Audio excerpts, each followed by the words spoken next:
অবৈধ নির্বাচন বাতিলের দাবিতে রাজপথে নামে আওয়ামী লীগ নেতাকর্মীরা। এই প্রশ্নে আমাদের কোনো ছাড় নেই। আমরা রাস্তাতে আছি, আমরা রাজপথে থাকবো এবং রাজপথে মোকাবেলা করব। শেখ হাসিনাকে হত্যার মধ্য দিয়ে ওরা পাকিস্তানের পতাকা উড়াতে চায়। ভারত পুরো ব্লুপ্রিন্ট তৈরি করেছে নিজে উদ্যোগ নিয়ে। রাষ্ট্রপতি শাহাবুদ্দিন বরখাস্ত করবেন ইউনূসকে, এটাও ভারতের ব্লুপ্রিন্টে অলরেডি তৈরি হয়ে আছে। ভারতের ব্লুপ্রিন্ট অনুযায়ী ওয়াকারুজ্জামানের সামনে ভারতের সুরে সুর মেলানো ছাড়া আর কোনো পথ নেই। না, 12 তারিখে কোনো নির্বাচন বাংলাদেশে হবে না। নির্বাচন হবে আগামী জুন মাসের 30 তারিখে। 7 কোটি মানুষকে নির্বাচনের বাইরে বা ভোটের বাইরে রেখে নির্বাচন করবেন, ভোট করবেন। 7 কোটি মানুষ কি আঙ্গুল চুষবো? এই মুহূর্তে আপনাদের যে গরম খবরটা দিতেছে সেটা হচ্ছে যে 12 ফেব্রুয়ারি যে নির্বাচন, এটা ভেস্তে যাচ্ছে। 6 তারিখ বা 7 তারিখে ডিক্লারেশন হয়ে যাবে যে এই নির্বাচন হবে না। আমরা ঠিক 15 ফেব্রুয়ারি ইলেকশনের মতোই হতে যাচ্ছে। তার মানে ইলেকশন হবে না, 7 তারিখের ভিতরে এই ইলেকশনটা বয়কট হবে বলে এই মুহূর্তে পর্যন্ত আমার কাছে গ্যারান্টেড নিউজ। হঠাৎ করেই বাংলাদেশের বিরুদ্ধে কড়া হুঁশিয়ারি উচ্চারণ করলেন ভারতের কেন্দ্রীয় সরকারের স্বরাষ্ট্রমন্ত্রী অমিত শাহ। কি কারণে তার এই কড়া হুঁশিয়ারি এবং তিনি কঠোর জবাব দেওয়ার জন্য ভারত প্রস্তুত, এই মন্তব্য করেছেন। দর্শক, নতুন একটা নিউজ আপনাকে স্বাগতম। প্রিয় দর্শক, বাংলাদেশের যে বর্তমান রাজনৈতিক প্রেক্ষাপট এবং যে পরিস্থিতির সৃষ্টি হয়েছে তারই আলোকে আপনাদের সামনে কয়েকটা গুরুত্বপূর্ণ খবর নিয়ে হাজির হয়েছি, যার কিছুটা অংশ বিশেষ ইতিমধ্যেই ভিডিওর শুরুতেই দেখেছেন। তো দর্শক, ভিডিওর শুরুটা দেখেই কিন্তু বুঝতে পেরেছেন যে আজকের নিউজটা ঠিক কতটা গুরুত্বপূর্ণ এবং ঠিক কোন বিষয়টাকে ইঙ্গিত করছে। তাই বলবো, যারা ভিডিওটি অন করেছেন না টেনে সম্পূর্ণ নিউজটি মনোযোগ সহকারে দেখতে থাকুন, তাহলে আজকের মূল বিষয়টা বুঝতে পারবেন। দর্শক, আর দেরি না করে চলুন দেখে আসবো আজকের সেই কাঙ্ক্ষিত ভিডিওগুলো। তবে তার আগে বলবো, যারা এখনো চ্যানেলটি সাবস্ক্রাইব করেননি অবশ্যই চ্যানেলটি সাবস্ক্রাইব করে পাশে থাকা বেল আইকনটি ক্লিক করে দিন। আর যারা ইতিমধ্যেই চ্যানেলটি সাবস্ক্রাইব করে রেখেছেন তাদেরকে অসংখ্য ধন্যবাদ। তো চলুন দর্শক, ভিডিওটিতে একটি লাইক দিয়ে আমরা ধারাবাহিকভাবে সবগুলো ভিডিওর আলোচনা দেখে আসি। দিনভর স্থানীয় আওয়ামী লীগের সাথে ত্রিমুখী সংঘর্ষে যুদ্ধভূমি হয়ে ওঠে মিরপুর। এক পর্যায়ে সংঘর্ষ ছড়িয়ে পড়ে মিরপুর 10 নম্বর থেকে মিরপুর 2। সরকার পতনের এক দফা দাবিতে বিকেল 3:30 পর্যন্ত মিরপুর 10 নম্বর ছিল আওয়ামী লীগ নেতাকর্মীদের দখলে। নেত্রীর প্রশ্নে আমাদের কোনো ছাড় নেই। আমরা রাস্তাতে আছি, আমরা রাজপথে থাকবো এবং রাজপথে মোকাবেলা করব। শেখ হাসিনাকে হত্যার মধ্য দিয়ে ওরা পাকিস্তানের পতাকা উড়াতে চায়।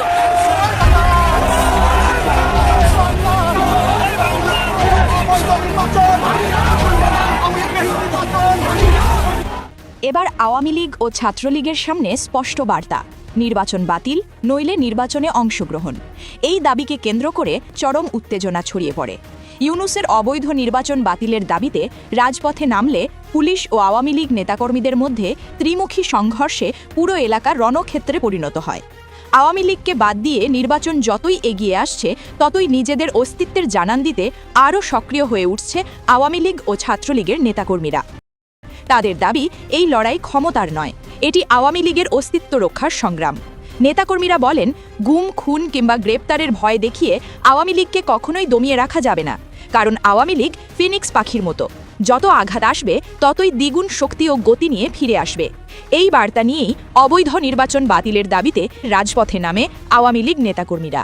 পুলিশ বাধা দিলে পরিস্থিতি দ্রুত নিয়ন্ত্রণের বাইরে চলে যায়। শুরু হয় ঘণ্টাব্যাপী তীব্র ত্রিমুখী সংঘর্ষ। এক পর্যায়ে আওয়ামী লীগ নেতাকর্মীদের প্রবল প্রতিরোধের মুখে পিছু হটতে বাধ্য হয় ইউনূসের পুলিশ প্রশাসন। সংঘর্ষে ইট পাটকেলের আঘাতে প্রায় শতাধিক পুলিশ সদস্য আহত হয়েছেন বলে জানা গেছে। রাজনৈতিক বিশ্লেষকদের মতে এই সংঘর্ষ ইঙ্গিত দিচ্ছে নির্বাচন ঘিরে সামনে আরও ভয়াবহ অস্থিরতা অপেক্ষা করছে। আমরা সবাই রাজপথে আছি, যতক্ষণ না আমাদের আন্দোলন, এই আন্দোলনের সুষ্ঠু কোনো তদন্ত বা সুষ্ঠু ফাইসলা না আসবে ততক্ষণ পর্যন্ত আমরা ভারত পুরো ব্লুপ্রিন্ট তৈরি করেছে নিজে উদ্যোগ নিয়ে। রাষ্ট্রপতি শাহাবুদ্দিন বরখাস্ত করবেন ইউনূসকে, এটাও ভারতের ব্লুপ্রিন্টে অলরেডি তৈরি হয়ে আছে। 6 মাসের মধ্যে নির্বাচন করবেন, এই দায়িত্ব, এই কথা বলে তিনি একটা ইনক্লুসিভ ফ্রি ফেয়ার ইলেকশনের ব্যবস্থা তিনি করবেন। যে নির্বাচন এই মুহূর্তে ওই 12 ফেব্রুয়ারিতে হওয়ার কোনো সম্ভাবনা নেই, সেটাই নির্বাচন করবেন শেখ হাসিনা ফিরে এসে। মন একবার স্থির হয়ে যেতে ভারত বাংলাদেশের ব্যাপারে পাকা সিদ্ধান্ত নিয়ে ফেলেছে। এই কথা দিয়েই আজকের আমার হেডলাইন প্রতিবেদনের। আওয়ামী লীগ নিষিদ্ধ থাকায় বিএনপির সঙ্গে বেশ কিছু বৈঠক যে ভারত করেছে এটা তো এখন সবাই জানেন। লন্ডনে হয়েছে বৈঠক, দিল্লিতে, ঢাকায়। তারেকের ফেরার ব্যবস্থাতেও ভারতের অনেক অবদান ছিল। ভারতের সেনার কাছ থেকে, মানে সেনাপ্রধান ওয়াকারুজ্জামানের কাছ থেকে তারেকের সুরক্ষা নিশ্চিত করেছে ভারত।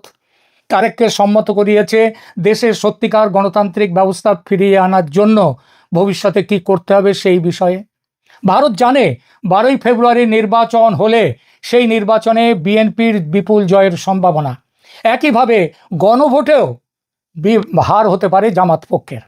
সুতরাং জামাত চাপ দিয়ে নির্বাচন স্থগিত রাখতে চাইছে। ব্যাপক হিংসার প্রেক্ষিতে নির্বাচন থেকে বেরিয়ে আসার কথা ভাবতেও পারে বিএনপি। মোটের ওপর 100 ভাগের মধ্যে অন্তত 80 থেকে 90% এখন ঠিক আছে যে নির্বাচন হচ্ছে না। নির্বাচন স্থগিত হলে ইউনূসের পদচ্যুতি অবশ্যম্ভাবী, তিনি পদে থাকতে পারবেন না। তার মানে এই নয় যে তিনি পদ ছাড়বেন, তা নয়। রাষ্ট্রপতি শাহাবুদ্দিন বরখাস্ত করবেন ইউনূসকে, এটাও ভারতের ব্লু প্রিন্টে অলরেডি তৈরি হয়ে আছে। ভারতের ব্লু প্রিন্ট অনুযায়ী ওয়াকার উজ্জামানের সামনে ভারতের সুরে সুর মেলানো ছাড়া আর কোনো পথ নেই। ওয়াকার উজ্জামান মেনেও নিয়েছেন ব্যাপারটা। ইউনূসের অন্তর্বর্তী সরকারের পতনের পর প্রধানমন্ত্রী শেখ হাসিনা দেশে ফিরবেন এবং ফিরবেন প্রধানমন্ত্রী হিসেবেই। এই জন্যেই তিনি এত জোর দিয়ে বলেছেন ফেব্রুয়ারি, খুব বেশি হলে মার্চের মধ্যেই তিনি দেশে ফিরবেন। তিনি দেশে, ওই যে বললাম, প্রধানমন্ত্রী হিসেবে ফিরছেন। এবার তিনি ক্ষমতা গ্রহণ করবেন প্রধানমন্ত্রী হিসেবে ঠিকই, কিন্তু সেটা হবে তদারকি বা কেয়ারটেকার সরকারের প্রধান হিসেবে।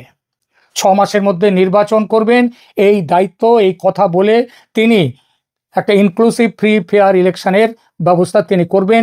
যে নির্বাচন এই মুহূর্তে ওই 12ই ফেব্রুয়ারিতে হওয়ার কোনো সম্ভাবনা নেই, সেটাই নির্বাচন করবেন শেখ হাসিনা ফিরে এসে।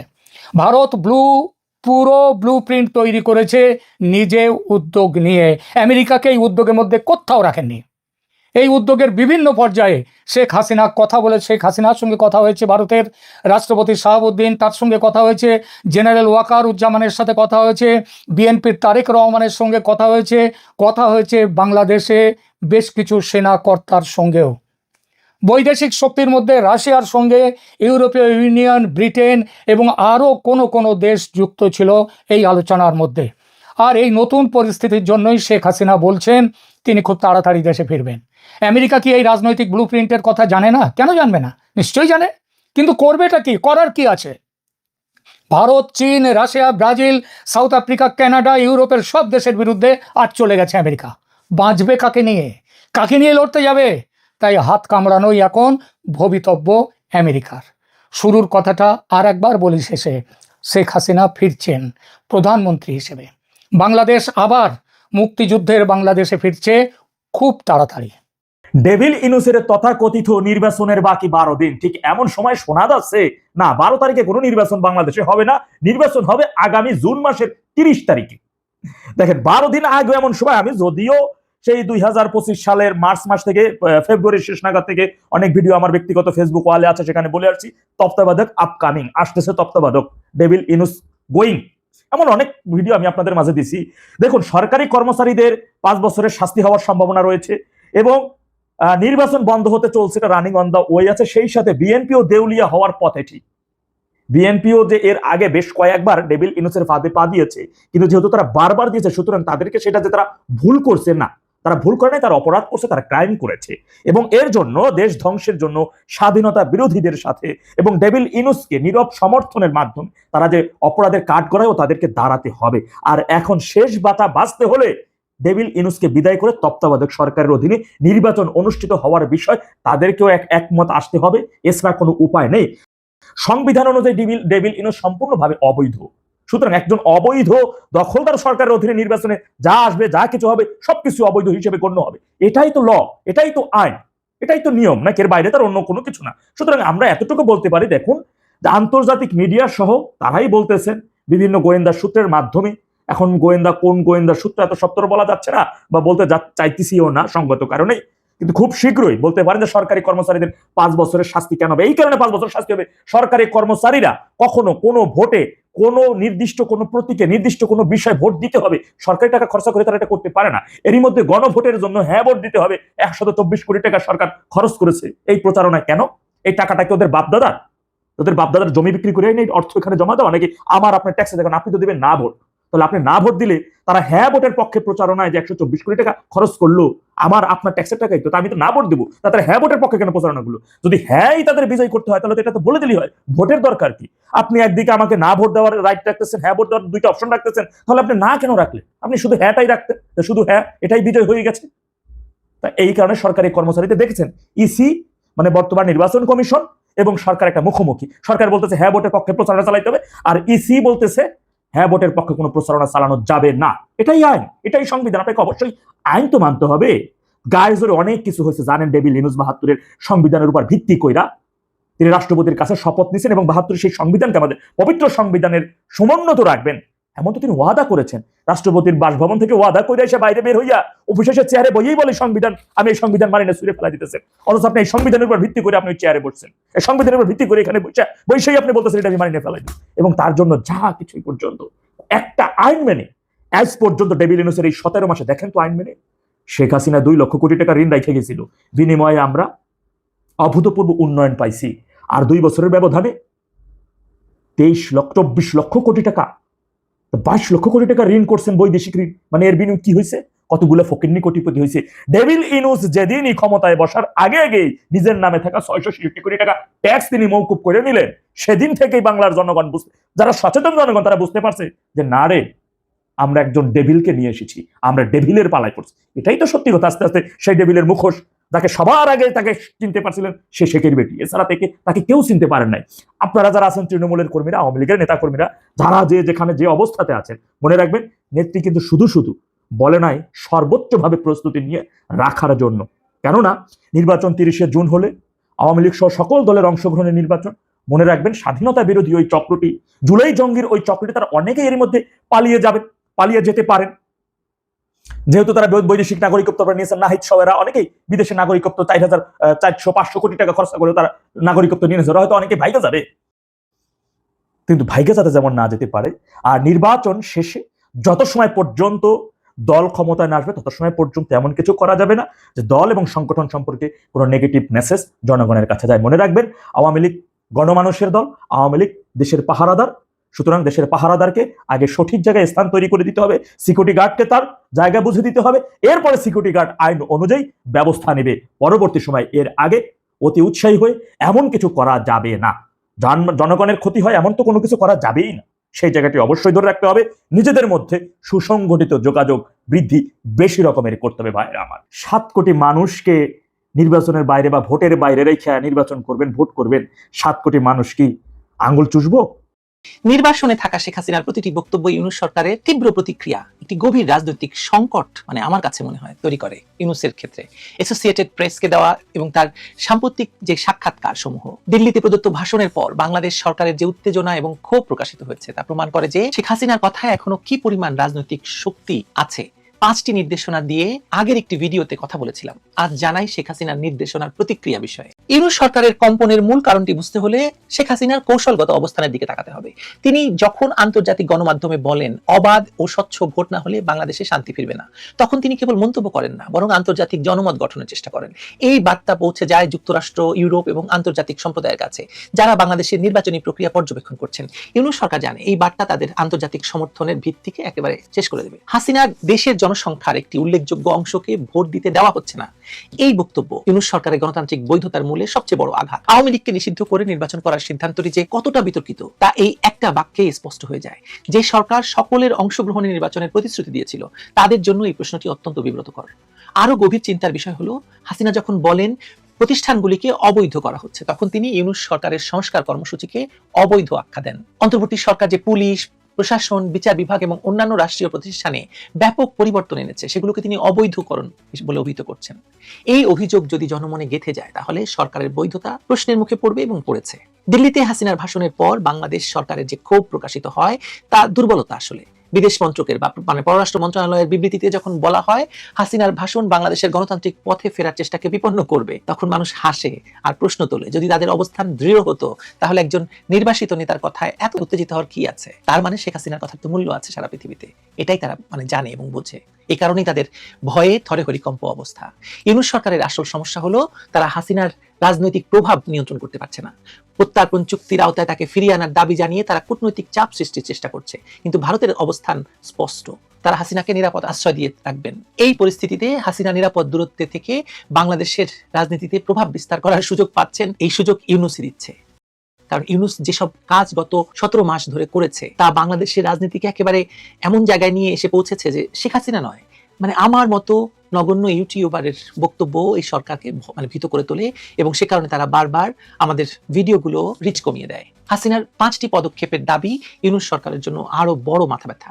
অবৈধ সরকার অপসারণ, সহিংসতা বন্ধ, নারী এবং সংখ্যালঘু নিরাপত্তা, মত প্রকাশের স্বাধীনতা এবং জুলাই সন্ত্রাসের আন্তর্জাতিক তদন্ত। এই 5টি দাবি, প্রতিটি দাবি সরকারের বিরুদ্ধে প্রত্যক্ষ অভিযোগ। বিশেষ করে আন্তর্জাতিক তদন্তের দাবি তুলে শেখ হাসিনা বিষয়টিকে জাতিসংঘের পর্যায়ে নিয়ে যাওয়ার ইঙ্গিত দিয়েছেন, এবং তিনি শুরু থেকে এটা বলে আসছেন।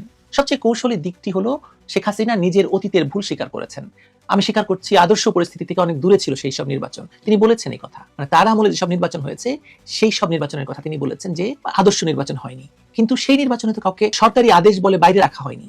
এমনকি জামায়াত ইসলামীও সেই নির্বাচনে অংশগ্রহণের সুযোগ পেয়েছিল, এবং সেজন্য জামায়াত ইসলামীকে নিষিদ্ধ না করার জন্য তার দলীয় লোকজনের পক্ষ থেকে, তার সমর্থক গোষ্ঠীর পক্ষ থেকে তাকে কম কটুবাক্য সহ্য করতে হয়নি। সুতরাং তাকে স্বৈরাচারী বলা হলেও সেই স্বৈরাচারের কাজটা এখন ইউনূস করছে। কিন্তু এই যে তিনি স্বীকার করলেন যে তার আমলের নির্বাচনগুলো আদর্শ ছিল না, এটা তাকে আসলে একজন প্রজ্ঞাবান নেতার মর্যাদা দিচ্ছে।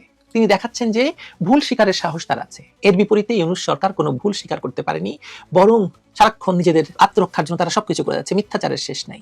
আন্তর্জাতিক পর্যায়ে শেখ হাসিনার এই কৌশল অত্যন্ত কার্যকর। তিনি নিজেকে গণতন্ত্রের পক্ষের একজন লড়াকু নেতা হিসাবে সরকারের বিরুদ্ধে জনগণের পক্ষে কথা বলছেন। এই বার্তা পশ্চিমা গণমাধ্যমে এবং আন্তর্জাতিক সম্প্রদায়ের কাছে ভীষণ ইতিবাচক সাড়া ফেলেছে। যুক্তরাজ্যের পার্লামেন্টে বৈঠক হচ্ছে প্রায় প্রতি সপ্তাহেই, এবং অনেকজন এমপি এ বিষয়ে কথা বলছেন, যুক্তরাষ্ট্রের সিনেটররা কথা বলছেন, ইউরোপিয়ান ইউনিয়নের সদস্যরা কথা বলছেন। ইউনূস সরকারের আসল দুর্বলতা এখানেই। তারা ক্ষমতায় আছেন ঠিকই, কিন্তু বৈধতার প্রশ্নে হাসিনার চেয়ে দুর্বল অবস্থানে তারা আছেন। শেখ হাসিনা যখন বলেন যে জাতির ক্ষত নিরাময়ের জন্য একটি বৈধ সরকার প্রয়োজন, তখন তিনি নিজেদের অবৈধ হিসেবে চিহ্নিত করেন হয়তো, এবং এই বার্তা দেশের মানুষের কাছে পৌঁছে গেলে সরকারের গ্রহণযোগ্যতা ক্ষতিগ্রস্ত হবে। আন্তর্জাতিকভাবে তো হচ্ছেই। শেখ হাসিনা বলছেন যে একটা বৈধ সরকার প্রয়োজন, সেটা নির্বাচন ছাড়া তার কোনো উপায় নেই, এবং সেই নির্বাচনটা হতে হলে শেখ হাসিনার দলকেও ক্ষমতা সুযোগ দিতে হবে। সেখানে তার পরাজয় হতে পারে। যদিও তিনি বলছেন যে ডক্টর ইউনূস জানে যে আওয়ামী লীগকে সুযোগ দিলে আওয়ামী লীগ বিপুল ভোটে নির্বাচিত হবে, এবং সেই কারণে তারেক জিয়া বা বিএনপিও চায় না, জামাত তো চাইবেই না, আর এনসিপি তো এনসিপি, সন্ত্রাসের আবার নির্বাচন কি। শেখ হাসিনার সাক্ষাৎকার দেন আর ইউনূসের সরকারের কাঁপুনি ওঠে। বাংলাদেশের বর্তমান রাজনৈতিক প্রেক্ষাপট এখন এমন এক অদ্ভুত প্রহসনে পরিণত হয়েছে, যেখানে রাষ্ট্রযন্ত্রের সমস্ত ক্ষমতা হাতে থাকার পরেও একটি অনির্বাচিত অন্তর্বর্তী সরকারকে প্রতিনিয়ত আতঙ্কে দিন কাটাতে হচ্ছে। হাজার হাজার মাইল দূরে নির্বাসনে বসে শেখ হাসিনা যখনই মুখ খুলছেন, তখনই ঢাকায় ক্ষমতার মসনদে বসা ডক্টর মোহাম্মদ ইউনূস এবং তার সহযোগীদের মাঝে এক অজানা কম্পন শুরু হয়। এই কম্পন তো আসলে বন্ধ হওয়ার নয়। কি জানে, ডক্টর ইউনূসের তো বয়স হয়েছে, এই বয়সে ডক্টর ইউনূস যদি মারা যান এই ভয়ে, তার জন্য শেখ হাসিনাকে দায়ী করবে মানুষ হয়তো। 12 ফেব্রুয়ারি যে নির্বাচনের তারিখ ঘোষণা করা হয়েছে তা নিয়ে শেখ হাসিনার বিশ্লেষণ অত্যন্ত প্রখর। তিনি দেখিয়েছেন এই নির্বাচন মূলত একটি সাজানো নাটক, যেখানে ফলাফল আগে থেকে নির্ধারিত। বিএনপি এবং জামায়াত ইসলামীকে ক্ষমতায় আনার জন্য মাঠ পরিষ্কার করা এই প্রশাসনের একমাত্র লক্ষ্য। শেখ হাসিনা যখন প্রশ্ন তোলেন যে আওয়ামী লীগকে নিষিদ্ধ করে কিভাবে একটি অবাধ এবং স্বচ্ছ নির্বাচন সম্ভব, তখন সেই প্রশ্নের উত্তর দেওয়ার মতো নৈতিক সাহস ইউনূস সরকারের নেই। আন্তর্জাতিক সম্প্রদায়কে দেখানোর জন্য তারা হয়তো কিছু বিদেশি পর্যবেক্ষক এবং মানবাধিকার সংস্থাকে আমন্ত্রণ জানিয়েছে, কিন্তু শেখ হাসিনা স্পষ্ট করে দিয়েছেন যে এই পর্যবেক্ষকরা মূলত একটি একতরফা নির্বাচন বৈধ করার সাক্ষী হতে যাচ্ছেন।